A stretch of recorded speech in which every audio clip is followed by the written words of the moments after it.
얼마 전 신용보증재단에서 대리대출 신청하여 보증서를 받아왔습니다. 보증서는 100%짜리라 주거래은행 가셔서 그대로 신청하면 된다고 하길래 은행에 가서 서류와 함께 제출했는데 며칠 뒤 연락이 왔어요. 대출 부결났다고. 기존 대출 성실 상환자로 신용보증재단에서 100% 보증서를 발급받고도 왜 은행에서 대출이 안 되나요? 문제 있지 않나요? 요즘 경기가 어려워 대출이 급증하는 상황입니다. 대출 상담을 진행하다 보면 자영업 및 소상공인들이 정책자금 대출을 통해 현 상황을 타개하려고 하는 가운데 신용보증재단이나 소상공인시장진흥공단을 이용한 경험이 없는 소상공인들이 아주 많습니다. 오늘 영상을 통해서 대리대출의 보증서를 알아보고 어떻게 대처해야 하는지 쉽게 설명드릴 테니 끝까지 시청해주세요.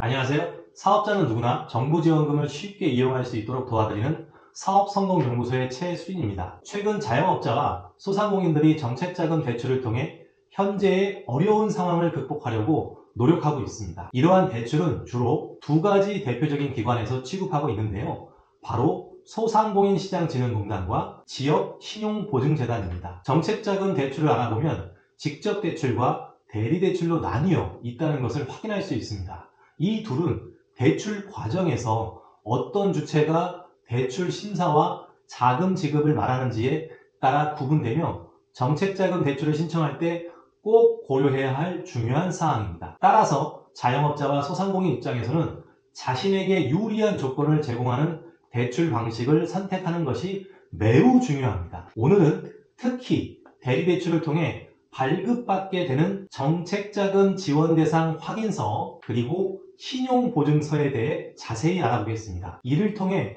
어떤 과정을 거쳐야 하는지 그리고 대출에 성공하기 위해 무엇을 준비해야 하는지 함께 살펴보도록 하겠습니다. 대리대출에서 설명한 바와 같이 정책자금 대출 과정에서 확인서, 즉 정책자금 지원대상 확인서 그리고 보증서, 플레임은 신용보증서가 등장하는데 이 두 가지를 잘 구분해야 자금 조달에 성공할 수 있으니 이 두 가지의 차이점부터 알아보겠습니다. 첫 번째로 정책자금 지원대상 확인서가 있습니다. 이와 관련된 중요한 사항에 대해 먼저 알아보겠습니다.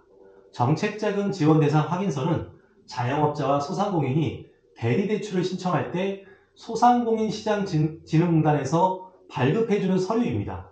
이 확인서는 자금 공급기관에서 대출 자격 여부를 확인해주는 문서일 뿐 대출 확정을 보장하는 보증서류는 아닙니다. 그러므로 정책자금 지원대상 확인서는 확인서의 금액대로 대출받지 못한다.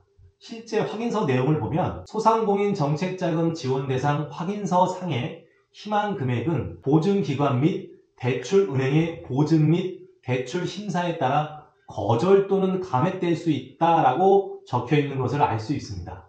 예를 들어 확인서에 명시된 금액이 5천만 원이라고 하더라도 실제 은행 심사와 신용보증서 발급 과정에서 대출이 거절되거나 감액될 수 있습니다. 결국 대출 금액은 신용보증서의 발급 금액과 은행의 최종 심사 결과에 따라 달라지게 됩니다. 따라서 정책자금 지원대상 확인서에 적힌 금액은 최대 희망 금액으로 이해만 하되 실제 대출 금액은 변동될 수 있음을 유념해야 합니다. 또한 확인서 발급 후 유효기간은 60일이며 이 기간 안에 은행에 제출해야만 효력이 있습니다. 많은 자영업자와 소상공인분들이 확인서에 명시된 최대 금액과 실제 대출 금액 간의 큰 차이로 인해 불만을 느끼고 있는 것이 현실입니다. 따라서 대출을 신청할 때는 이러한 과정을 충분히 이해하고 유효기간 내에 준비를 철저히 하는 것이 중요합니다. 일단 정책자금 대출을 집행하는 기관에서 설명하는 내용부터 설명드릴게요. 두 번째는 신용보증서에 대해 알아보겠습니다. 신용보증서를 통해 최소한 보증된 금액만큼 대출을 받을 수 있습니다. 소상공인시장진흥공단에서 정책자금 지원 대상 확인서를 발급받은 후 지역 신용보증재단을 방문해 신용보증서를 신청하게 됩니다. 단, 담보 구분을 부동산이나 신용으로 선택한 경우에는 신용보증기간을 거치지 않고 직접 대출 취급 은행에서 쉽게 말하면 1금융권 대출을 진행할 수 있습니다. 여기서 말하는 신용보증기관에는 신용보증기금이 있고요.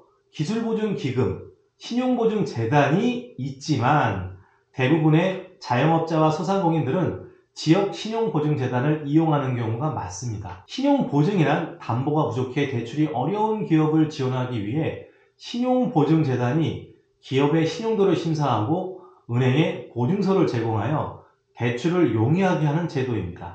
따라서 신용보증재단은 신청인의 신용, 재정상태, 경영능력, 사업성 등을 종합적으로 평가한 후 신용보증서를 발급합니다. 신용보증서는 그 자체로 담보 역할을 하여 은행에서 대출을 받거나 거래처에서 물품을 공급받을 때 부족한 담보를 해결해 줍니다. 특히 법인의 경우 대표자가 연대보증을 서지 않아도 되므로 회사의 채무와 심적 부담을 줄일 수 있습니다. 실제로 소상공인시장진흥공단의 정책자금 대리대출의 경우 신용보증서를 담보로 사용할 때 대부분 보증 한도만큼 대출이 가능합니다. 다만 신용보증서를 발급받는 과정에서 보증수수료를 지불해야 하는 부담이 있지만 대신 은행에서 낮은 금리로 대출을 받을 수 있는 이점이 있습니다.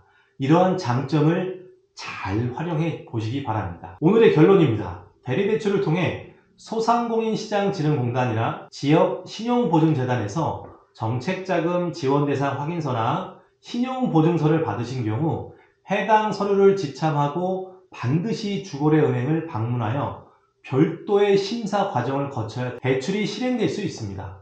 이 과정에서 각 은행의 심사 결과에 따라 대출이 부결되거나 감액될 수 있다는 점을 꼭 염두에 두셔야 됩니다. 저희 상담 사례에서도 보증서를 100% 받거나 90% 받는다 해도 은행 별도의 심사 과정을 거쳐서 부결되거나 감액이 많이 되는 경우를 몇 차례 보았습니다. 만약 주거래은행에서 대출이 부결되었다면 포기하지 마시고 다른 1금융권 은행을 방문해 보시기 바랍니다. 앞서서 보증서에 대한 대처 방법은 바로 이것입니다. 포기하지 마시고 다른 은행도 꼭 방문해 보라는 것.